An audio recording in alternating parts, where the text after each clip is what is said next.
चुनाव हारने के बाद भी जो सीना तान कर खड़ा हो उसी का नाम टाइगर जयराम महतो है।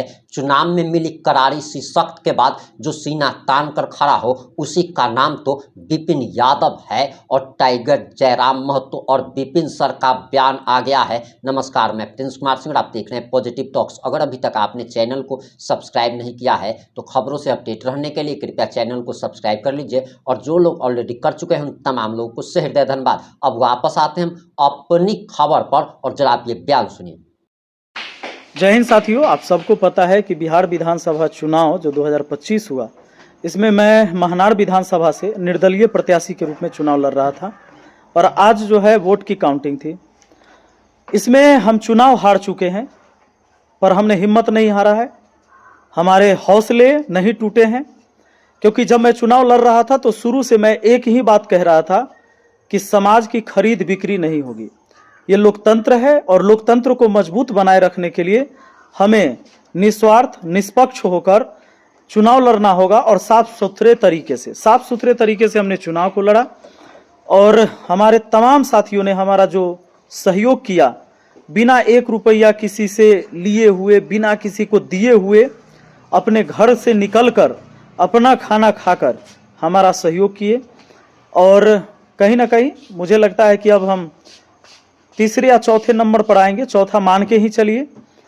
हाँ, ये चीज़ हम समझाने में नाकाम रहे लोगों को, जो हम बताते रहे कि पार्टी और जाति से ऊपर उठ के वोट करिए।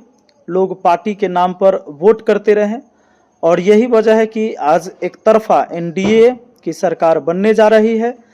पर कोई बात नहीं है, सबको बधाई है। जो भी कैंडिडेट जीत रहे हैं उनको हमारी तरफ से ढेर सारी शुभकामनाएं। महनार विधानसभा से उमेश कुशवाहा जी जीत रहे हैं, उनको ढेर सारी शुभकामनाएं हमारे तरफ से और हमारे तमाम साथियों की तरफ से भी। हाँ, एक जिम्मेदारी उनको अब मिलेगी। पिछली बार वो विधायक नहीं थे, इस बार वो विधायक बन रहे हैं। हालांकि एक बार उनको मौका मिला था। जब इस बार विधायक बन रहे हैं तो उनके सामने चुनौती जरूर होगी कि हमारे यहाँ का जो थाना है, अनुमंडल है, ब्लॉक है, ये रिश्वत खोरी से जो चलता है उसको खत्म किया जाए, ताकि यहाँ की जनता का परेशानी जो है यही थाना, अनुमंडल, ब्लॉक में है, इसको दूर किया जाए। बच्चों की बेहतर शिक्षा मिले। जो सरकारी स्कूल है, सरकारी स्कूल में बढ़िया व्यवस्था हो। हमारा मांग था कि वन नेशन वन एजुकेशन, यानी गरीब अमीर सबके बाल बच्चों को एक तरह की शिक्षा मिले। चाहे यहाँ पर महनार हॉस्पिटल हो या जंदाहा हॉस्पिटल हो, इसमें इलाज की उत्तम प्रबंध हो। तो हमारा मुद्दा भी यही था और उम्मीद करते हैं कि जनता का भी मुद्दा यही होना चाहिए। हालांकि फिलहाल जनता इस मुद्दे पर वोट न करके वोट इस मुद्दे पर कर रही है कि भैया ऊपर मुख्यमंत्री हमको किसे देखना है। तो कोई बात नहीं, जनता की जैसी इच्छा है, जो आदेश है उसका पालन हम लोग करेंगे और पूरी मजबूती के साथ समाज के साथ रहेंगे और फिर मेहनत करेंगे। हम मानते हैं कि हमने ये चुनाव को हारा है पर हमने अपने हौसले और हिम्मत नहीं हारे हैं। लगातार जिनके मैं काम आ सकूं लगातार आऊँगा, आप लोग के बीच रहूँगा और जहाँ तक हमसे संभव हो पाएगा, जितना आपका आदेश होगा जनता का, उस आदेश का पालन होगा। और गरीब के बाल बच्चों के लिए बेहतर शिक्षा का प्रबंध हम लोग अपने तरफ से भी करेंगे, बेहतर इलाज का प्रबंध हॉस्पिटल के अंदर अपने तरफ से भी करेंगे। और ये लड़ाई सिर्फ हम नहीं, महनार से वो तमाम साथी जो चाहते हैं कि एक बेहतर व्यवस्था बने, वो तमाम साथी को साथ लेकर हम लोग इस लड़ाई को आगे लड़ते रहेंगे। बाकी जो भी कैंडिडेट जीत रहे हैं उन सबको हमारी तरफ से ढेर सारी शुभकामनाएं हैं और बधाई है। घाटशिला उपचुनाव का जो परिणाम है, रुझान जो है वो आ रहा है, इस विषय में आप क्या कहेंगे? कहाँ कुछ कमी रह गई? नहीं, कमी कुछ नहीं। जो देखिए, सबसे पहली बात है कि जो हम लोग का पिछली बार वोट था, उस वोट से अगर एक वोट भी हमें अतिरिक्त आता है तो हमारी विजय होगी।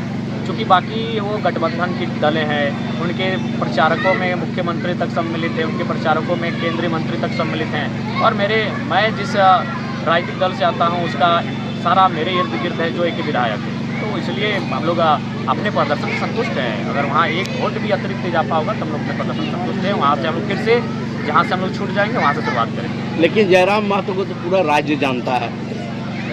निसंदेह राज्य पूरा जानता है, लेकिन आज राज्य में आप देख सकते हैं जानता सभी को है। मोदी जी को भी जानता है, लेकिन मोदी जी गठबंधन के बूते कई राज्यों को जीत रहे हैं। अगर वो भारतीय जनता पार्टी व्यक्तिगत लड़े तो ना जीत पाएंगे, तो कई उसी प्रकार कांग्रेस है, झारखंड मुक्ति मोर्चा, अगर वो व्यक्तिगत लड़ेंगे तो कई सीटों पर उनका जमानत जब्त हो जाएगा। तो वो तभी जीत पा रहे और अच्छा परफॉर्मेंस कर पा रहे जब वो गठबंधन में आ रहे हैं। लेकिन एक युवा जो अकेले लड़ रहा है तो उससे अकेले लड़ना ही एक सराहनीय विषय है। जियो नहीं है, वीडियो नहीं है, पूरा प्रभार में पूरा अनुमंडल क्षेत्र चल रहा है।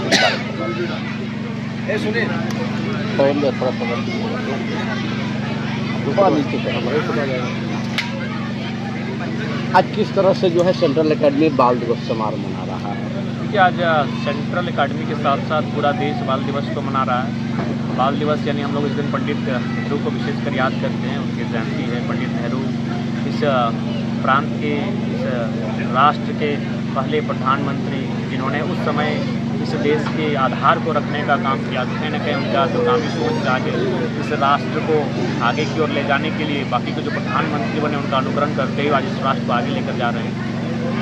आज डुमरी में लगभग 10 महीने हो गए हैं, अब तक कोई अधिकारी नहीं है। प्रत्येक सप्ताह इस बात का हमें भी खेद है और एक जनप्रतिनिधि होने के नाते हम ऐसा नहीं कि इन विषयों को हम संज्ञान में नहीं रखे हैं। हमें लगता है कि ऐसे 7-8 दिन पहले, बल्कि हमें लगता है मीडिया हाउस के बीच जो आपका प्रेस क्लब है वहीं बैठकर हमने स्पीकर ऑन करके बात किया था विभागीय मंत्री मैडम से। उन्होंने कहा घाटशिला चुनाव के बाद यहाँ वीडियो की व्यवस्था की जाएगी और उसके बाद भी अगर वो नहीं करेंगे तो फिर उनसे बात होगी और फिर विधानसभा का जो सत्र चलेगा उसमें सरकार को हम निस्संदेह इस विषय पर घेरेंगे कि भाई अगर आप अपने राज्य को लेकर अगर नहीं आप सही से कार्य कर पा रहे हैं तो बड़ा दुर्भाग्य की बात है कि कई पद रिक्त हैं। हमें लगता है कि एसडीओ और बीडीओ के अलावे लगभग 1 दर्जन पद हैं जो डुमरी अनुमंडल और प्रखंड में रिक्त हैं और इनको लेकर भी हम लोग गंभीर हैं। लेकिन करना तो सरकार के है, सरकार के अंगों को है, सरकार के विभागीय मंत्री को करना है और हम लोग उन पर लगातार दबाव भी बना रहे हैं। बाकायदा टेलीफोनिक हमें लगता है प्रत्येक 7 दिन में एक बार बात होती है और वही हम कहते हैं कि भाई कम से कम इसकी भरपाई की जाए। तो आजकल करते हैं और जब हमारी अंतिम बार उनसे बातचीत हुई तो उन्होंने घाटशिला उपचुनाव की बात कहा था। घाटशिला उपचुनाव का जो परिणाम है, रुझान जो है वो आ रहा है, इस विषय में आप क्या कहेंगे? कहाँ कुछ कमी रह गई? नहीं, कमी कुछ नहीं। जो देखिए, सबसे पहली बात है कि जो हम लोग का पिछली बार वोट था उस वोट से अगर एक वोट भी हमें अतिरिक्त आता है तो हमारी विजय होगी। क्योंकि बाकी वो गठबंधन की दलें हैं, उनके प्रचारकों में मुख्यमंत्री तक सम्मिलित हैं, उनके प्रचारकों में केंद्रीय मंत्री तक सम्मिलित हैं और मैं जिस राजनीतिक दल से आता हूँ उसका सारा मेरे इर्द गिर्द है जो एक विधायक है। तो इसलिए हम लोग अपने प्रदर्शन से संतुष्ट हैं। अगर वहाँ एक वोट भी अतिरिक्त इजाफा होगा तो हम लोग अपने प्रदर्शन से संतुष्ट हैं। वहाँ से हम लोग फिर से जहाँ से हम लोग छूट जाएंगे वहाँ से शुरुआत करेंगे। लेकिन जयराम महतो को तो पूरा राज्य जानता है। निसंदेह राज्य पूरा जानता है, लेकिन आज राज्य में आप देख सकते हैं जानता सभी को है, मोदी जी को भी जानता है, लेकिन मोदी जी गठबंधन के बूते कई राज्यों को जीत रहे हैं। अगर वो भारतीय जनता पार्टी व्यक्तिगत लड़े तो ना जीत पाएंगे, तो कई उसी प्रकार कांग्रेस है, झारखंड मुक्ति मोर्चा, अगर वो व्यक्तिगत लड़ेंगे तो कई सीटों पर उनका जमानत जब्त हो जाएगा। आपकी क्या प्रतिक्रिया है? अपनी प्रतिक्रिया कमेंट बॉक्स में जरूर लिखिएगा। जुड़े रहे हमारे साथ। जय हिंद, जय भारत।